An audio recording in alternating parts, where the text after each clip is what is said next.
जय श्री राम प्रेमी भक्तों। प्यारे भक्तों, सार शब्द के जाने बिना कोई परमात्मा को प्राप्त नहीं कर सकता। आखिर वह सार शब्द है क्या? देखिए भक्तों, संतों ने शब्द पर बहुत ही विश्लेषण किया है।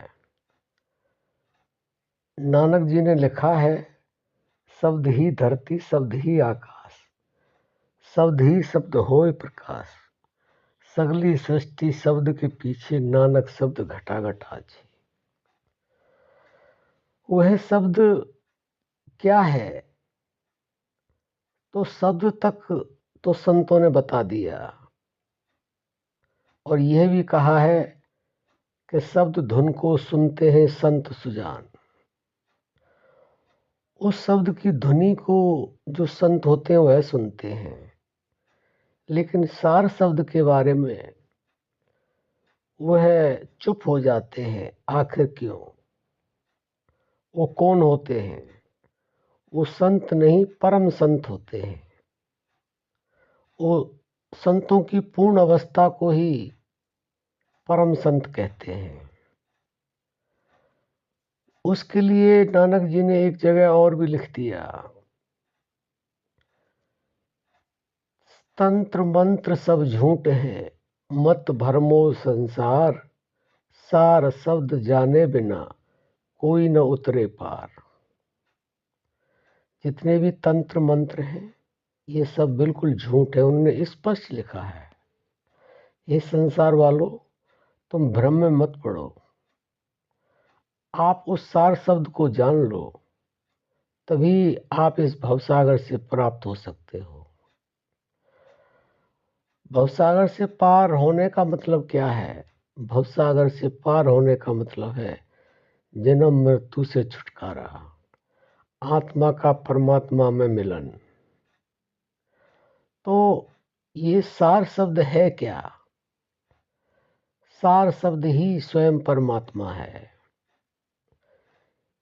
एक शब्द होता है जो ध्वनि सहित होता है, और जिसके लिए सार शब्द कहा है वह शब्द ध्वनि रहित होता है।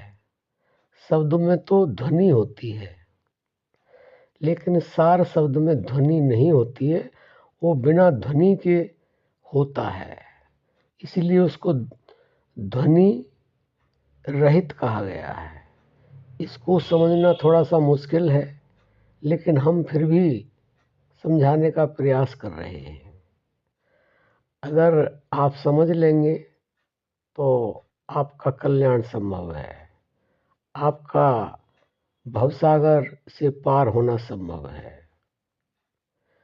क्योंकि मुक्ति पाना, मोक्ष पाना, भवसागर से पार होना, परमात्मा में मिलना, परमात्मा को जानना तभी हो सकता है जब आप उस सार शब्द का अनुभव करेंगे।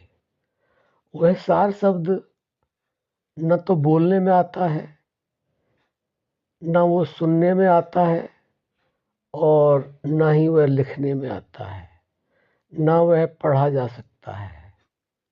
वह एक तरह से कहा जाए तो गूंगे का गुड़ होता है। जैसे गूंगा गुड़ खा करके बता नहीं सकता कि ये कितना मीठा है, इस तरह से उस सार शब्द को किसी ने बताया नहीं, केवल इशारा किया, जिस तरह से हम आपको बता रहे हैं। उसका कोई भी किसी भी तरह से बताने का बड़े बड़े संतों ने, महापुरुषों ने प्रयास किया, लेकिन वो बता नहीं पाए। अब बात यह आती है कि उस सार शब्द को हम जानने का कैसे प्रयास करें। उसको जानने का प्रयास करने के लिए आपको पहले नाम जप करना होगा। यानी कि सबसे पहले आपको छोटी क्लास में, पहली क्लास में जप करना होगा। उसके बाद में बड़ी क्लास आती है, अजपा करना होगा। उसके बाद में आपको अनहद सुनना होगा, क्योंकि कान बंद करके जब हम सुनते हैं तो हमें एक धुन सुनाई देती है जो प्राकृतिक है, जो अंदर की होती है। उसको संतों ने शब्द कहा है, लेकिन उसके अंदर भी जिसको हम अंतर कहते हैं, वह धुन अपने आप प्रकट होती है। और वह कैसे प्रकट होती है? पहले जप से, उसके बाद में अजपा से, और उसके बाद में फिर अनहद से। जब हम जप में निरंतरता लाते हैं तो अजपा पर अपने आप आ जाते हैं, परमात्मा ऐसी कृपा कर देते हैं। और जब अजपा पर हम निरंतरता ले आते हैं तो हम अनहद पर चले जाते हैं। और अनहद के साथ जब हम निरंतरता ले आते हैं तो उसके अंदर जो शब्द है उससे हम जुड़ जाते हैं। वहाँ तक हम बता भी सकते हैं, लिख भी सकते हैं, पढ़ भी सकते हैं, जैसा कि संतों ने बताया है, बता रहे हैं, सुना रहे हैं और लिख भी दिया है। लेकिन उसके बाद में जब हम शब्द के अंदर निरंतरता लाते हैं तो वह सार शब्द अनुभव में आता है। इसलिए वाणी वहाँ साथ नहीं देती है, वाणी की वहाँ तक पहुँच नहीं है, इसलिए उसको बताया नहीं जा सकता, उसको बोला नहीं जा सकता, उसको लिखा नहीं जा सकता। इसलिए आप पहले जप, फिर अजपा, फिर अनहद, उसके बाद में आप उस सार शब्द का अनुभव अवश्य कर पाएंगे अगर आप निरंतरता से एक के बाद एक क्लास पास करते चले गए। तो हम आपको विश्वास दिलाते हैं कि जब आपको सार शब्द का अनुभव होगा तो आप भी नहीं बता पाएंगे, क्योंकि वहाँ व्यवस्था हो जाती है। हमारे महापुरुषों ने, संतों ने बड़ा प्रयास किया, लेकिन बिना वाणी के कैसे बताया जाए। वह लिखने में भी नहीं आया, उसको लिखने का बड़ा प्रयास किया हमारे संतों ने, महापुरुषों ने, तो उसको बताया नहीं जा सकता है। वह केवल केवल अनुभव होता है, और वह आनंद की स्थिति नहीं होती है, वह परमानंद की स्थिति होती है।